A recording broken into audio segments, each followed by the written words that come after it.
Hello, my precious friends. I really hope that you're doing great. Welcome to today's class. It's our second lesson on a given Form 3 mathematics topic called Commercial Arithmetics 2.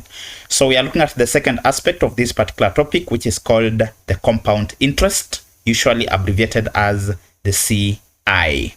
Now, if money is borrowed from or deposited in a financial institution such as the bank, it earns interest after a specified period of time at a stated rate of interest, which could be, let's say, 10% per annum or even 15% per annum. So instead of this particular interest being paid back to the owner of that particular money, it may be added to or compounded with the principal and thereafter also earns interest. So such an interest is what we are calling the compound interest. So basically, compound interest is when the interest of the first period of investment is added to the principal to earn even more interest in the second period of investment. Let's say somebody invested 10,000 as the principal. Then during the first year of investment, it earned 500 shillings as the interest. Now, in the second year of investment, the total amount will be the principal, which was actually 10,000, then of course plus the 500 shillings, which we are calling the interest earned. So it means that the accumulated amount that will go in the second year of investment will be 10,000 plus 500, which will be 10,500. So of course the 10,500 will earn more interest as compared to the 10,000 that had been invested during the first year of investment. So whenever an interest is added to the principal to even earn more interest, then that is what we are calling the compound interest. This one is practiced by accounts such as what we call the money market funds. Now, the compound interest may be calculated annually or simply say per year, that is on a yearly basis. It can also be calculated semi-annually, that is after half a year. Of course, if a year is 12 months, then semi-annually is represented by a half of 12, which is actually 6 months. So the interest or the compound interest may be calculated after every 6 months. That is what we are calling semi-annually. It can also be calculated on quarterly basis, that is a quarter of the year. So 12 divided by 4, that is a quarter of 12, is 3. So it means that in this case, the interest will be calculated after every 3 months or monthly. So the interest can also be calculated on a monthly basis, that is 1/12 of the year. Now, if the rate of compound interest is R% per annum or per year, and the interest is calculated n times that particular year, then the rate of interest period is given by, you take the rate per annum, then you divide by the number of times that particular compound interest is being calculated in that particular year. Therefore, when you take R over n percent, that will represent the rate, that is the new rate that was calculated in that particular number of times in that particular year. Now, under compound interest, we deal with what we call the accumulated amount. So to get the accumulated amount, so accumulated amount is basically the principal plus the interest that was accrued in that particular period. So accumulated amount is equals to, we take the principal then into 1, then plus the rate, of course, of 100, then to the power of n. Of course, where the P is representing the principal or the initial investment, R is the rate of that particular interest that was generated, then of course n is the period that particular interest was generated. Now let's check an example on the same. So our example number 4 is that find the accumulated amount after 2 years. So this is our period of investment, that is the 2 years. Then if 10,000, so this one is the principal or the initial investment, is invested at 15% per annum. So this is our rate of investment compound interest. Now in this particular case, the period is in years, the rate of investment is also per annum. Therefore, the accumulated amount the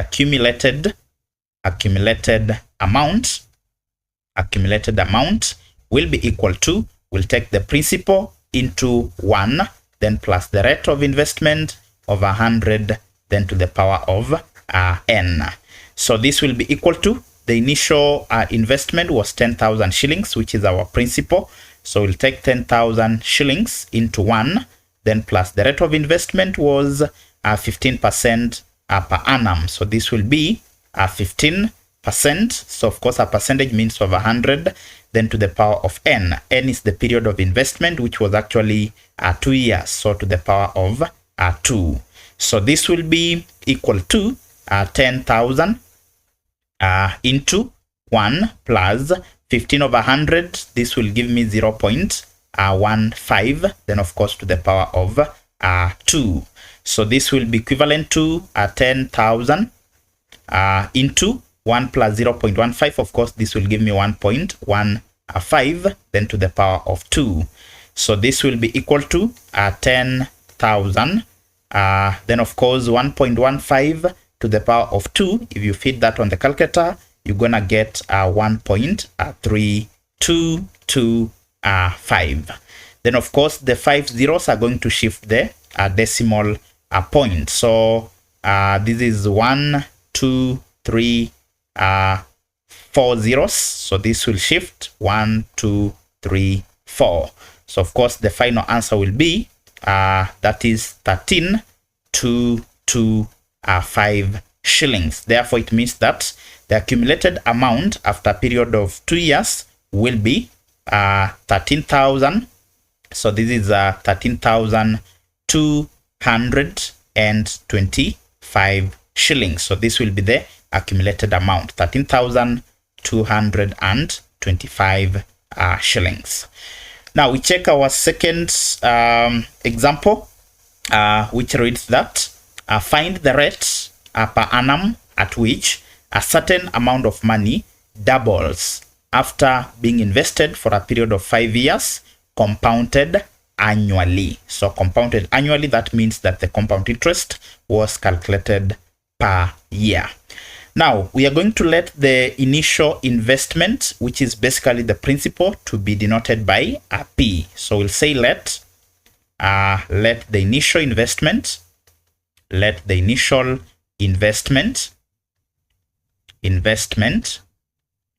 which is basically what we are calling the principal. The initial investment is always the principal. Be equal to P shillings. Now, if this was the initial investment, then you are told that find the rate per annum at which a certain amount, which is actually P shillings, doubles itself after being invested for a period of 5 years, compounded annually. Now, doubling itself simply means that the accumulated amount, after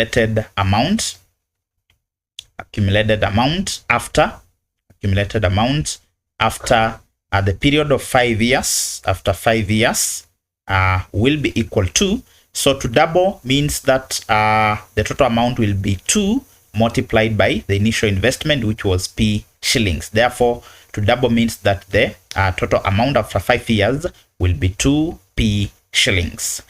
Now, we know that the formula for the accumulated amount, so accumulated amount is always given by P into 1, then plus rate over 100, then to the power of n.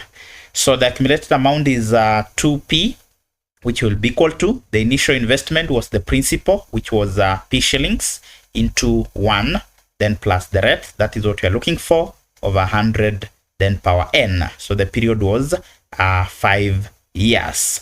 Now, of course, to simplify my equation, I'll divide through by P. I also divide this side by P so that P and P can actually cancel out. So that means within my working, I'm gonna remain with the following. So of course, I'll remain with the 2 being equal to into bracket 1 plus the rate over 100, then of course to the power of 5. Now, to easily solve this, I'll find a fifth root on both sides of the equation. So I'll take the fifth root on this side, I also take fifth root on this other side.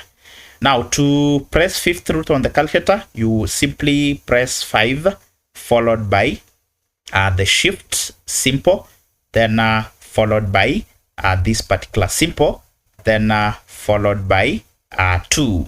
If you feed these steps on the calculator, you'll get the fifth root of 2 being equal to 1.149. This one I've approximated it correct to 4 significant figures, which will be equal to, of course, the fifth root will cancel with power 5. So this will remain to be 1 plus r over 100. So I'll take 1 to the left hand side so that I'm having 1.149, then of course minus 1 being equal to r over 100. So 1.149 minus 1, of course I'll get 0.149 being equal to r over 100. So for me to get the value of r, I'll multiply through by 100. I also multiply this other side by 100. So of course the 100 will cancel out. It means that my rate will be equal to, of course, the 2 zeros are going to shift the decimal points twice, so this will be 1 2. So it means that the rate of interest was actually 14.9%. so this was the rate of that particular interest. So if you compute with this rate, it means that the amount of money is going to double after a period of 5 years. We check our sixth example, which reads that Compo deposited a certain amount in a bank that paid a compound interest at a rate of 15% per annum. Calculate to the nearest years at the time he would have to wait for his investment to triple. Now to triple means to multiply by itself 3 times. So I'll simply say let the initial investment,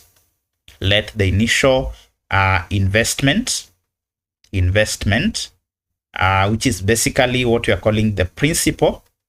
I will let it to be equal to P shillings. Now it means that after that particular period of investment, which we are not given, the accumulated amount, amount will be given by, the accumulated amount will be equal to 3 times P shillings. So to triple means to multiply by itself 3 times. So the accumulated amount will actually be 3P shillings. So that will be the accumulated amount after that particular period of time. Now we know that accumulated amount is given by P into 1 plus rate over 100, then of course to the power of n. So the accumulated amount is 3P, which is equals to, the initial investment was P shillings, or simply the principal, into 1 plus the rate of investment. We were given the rate to be 15% per annum. So this is 15, of course, over 100, then to the power of, the period of investment was n years. Because the rate is per annum, it means that the period must also be in years. So to make my work easier, I'm going to divide through by P so that the P can cancel out. So P and P will cancel out, P and P would also cancel out. So I'm going to remain with 3 being equal to 1, then of course plus 15, of course, divided by 100. This will give me 0.15. Then of course the whole thing is to the power of n. So if I simplify this, I'm gonna have the following. So this will give me 3 being equal to, of course, 1 plus 0.15. This will give me 1.15. Then the whole thing, of course, is to the power of n. Now for me to easily solve this, I'm gonna introduce log to base 10 on both sides of the equation. So this will give me the log of 3 being equal to the log of 1.15 to the power of n. Now, according to the third law of logarithm, which simply requires that whenever you have the logarithm of a be to the power of n, this is the same as saying that n log to base AB. That simply means that this particular power can pre-multiply. It can pre-multiply our logarithm. So this can be written as the log of 3 being equal to n, the log of 1.15. In case you are not familiar with the laws of logarithm, you can check logarithm, which is a topic that I handled in this particular channel.